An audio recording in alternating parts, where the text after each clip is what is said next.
na po, lalagay po ng mantika. Painitin lang po natin yung mantika. Panainitin pala. Tapos lagay na po natin yung ham. Lagay na po natin yung ham. So, inaluin na po. Tapos, pwede na po salangin. Hanguin. Sanguin. Tapos, sinangangunin siya. Lagyan na po ng butter. Tapos, lagyan na po ng mga sibuyas. Sinalo-halo po.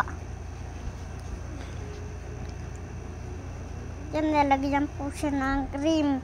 Cream ba yan? Ano? Gata. Gatas. Tapos, sinahalo siya. Tapos, lagyan na po siya ng cream. Cream ulit. Tapos, lagyan na po siya ng powder.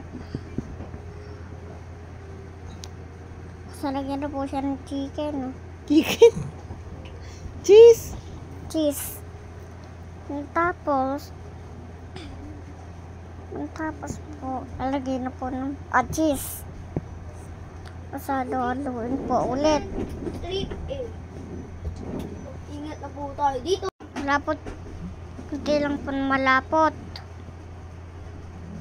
Tapos, talagyan na po.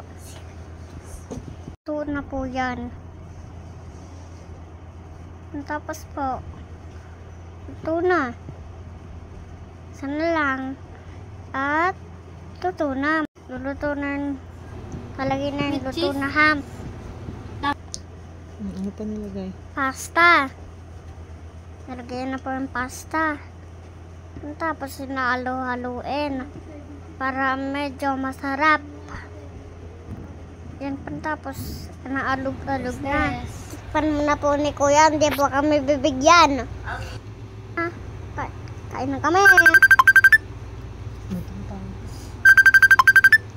Yan na. Tawag po papa ko. Masarap. Try nyo.